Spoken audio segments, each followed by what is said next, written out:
रुझान क्या कह रहे हैं उन्हीं पर जरा निगाह डालने के लिए और बताने के लिए कि इस वक्त की ब्रेकिंग न्यूज क्या है, हम जरा अपने सहयोगी सुरेश जायसवाल का रुख करते हैं जो डेटा के साथ डेटा सेंटर में मौजूद है। सुरेश। धन्यवाद रीमा। इस समय हम डीडी न्यूज़ के डेटा सेंटर में मौजूद हैं।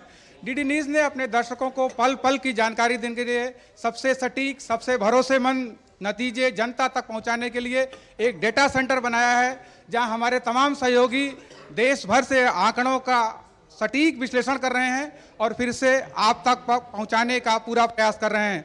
हमने पूरे देश को 6 भागों में बांटा है। इन भागों में क्या नतीजे हैं, क्या रुझान है, उनका आकलन हमारे सहयोगी कर रहे हैं और उनको आप तक हम पहुंचा रहे हैं।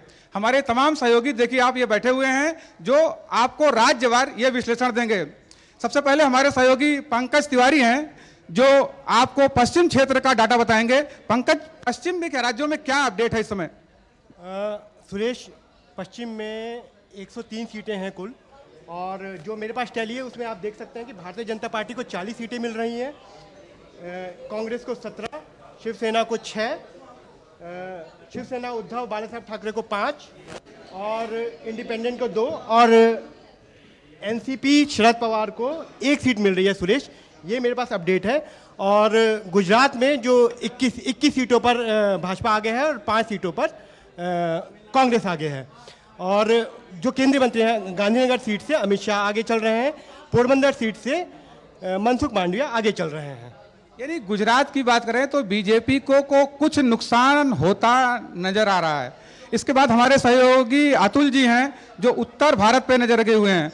अतुल, उत्तर भारत के नतीजे काफी अभी क्या चौंकाने वाले लग रहे हैं आपको? सुरेश जी, उत्तर भारत से हमें बहुत चौंकाने वाले नतीजे मिल रहे हैं।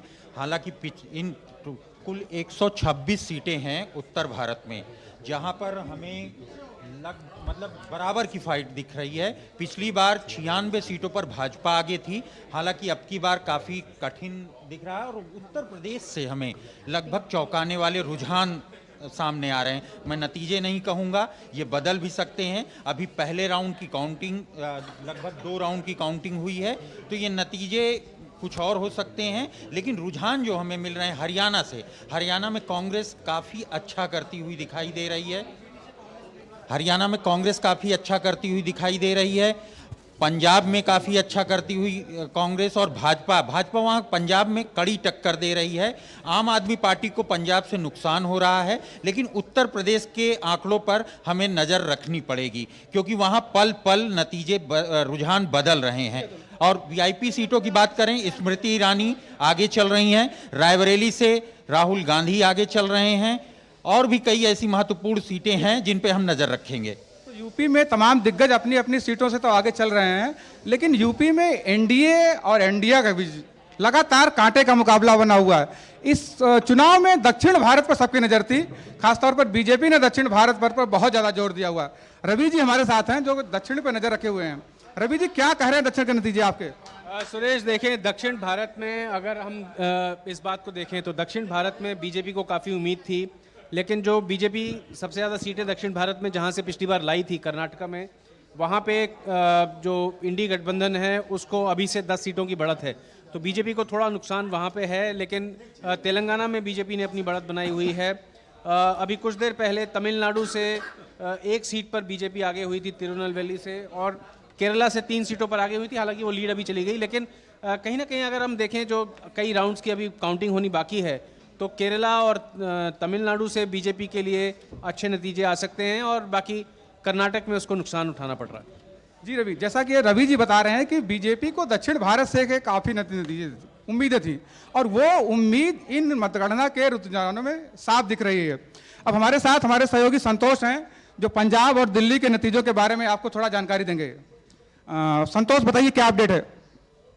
दिल्ली में अभी 7 सीटों पे रुझान आए हुए हैं, और उसमें बीजेपी 5 सीटों पे आगे चल रही है और आम आदमी पार्टी 2 सीटों पे आगे चल रही है।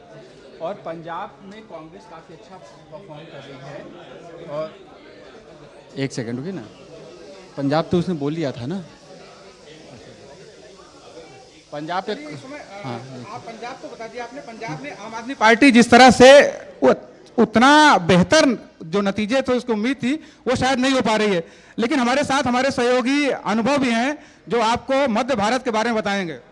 देखिए बिल्कुल सुरेश, जो बात आप कह रहे हैं और ये जो हमारा दूरदर्शन का ये डाटा सेंटर बना हुआ है, पल पल की जानकारी हम अपने दर्शकों को दे रहे हैं। और सबसे महत्वपूर्ण है, हिंदी हार्टलैंड की अगर बात करें तो यूपी में बीजेपी जो है वो कहीं ना कहीं जो इंडिया गठबंधन उससे पीछे होती दिख रही है। लेकिन मध्य प्रदेश की अगर हम बात करें, मध्य प्रदेश में बीजेपी अब तक के रुझानों में रुझान जो है उसके लिए हमें आरेंद्र का रुख करना होगा। डेटा सेंटर पर आपके पास दोबारा लौटेंगे, लेकिन टॉस करते हैं आरेंद्र की तरफ। आरेंद्र।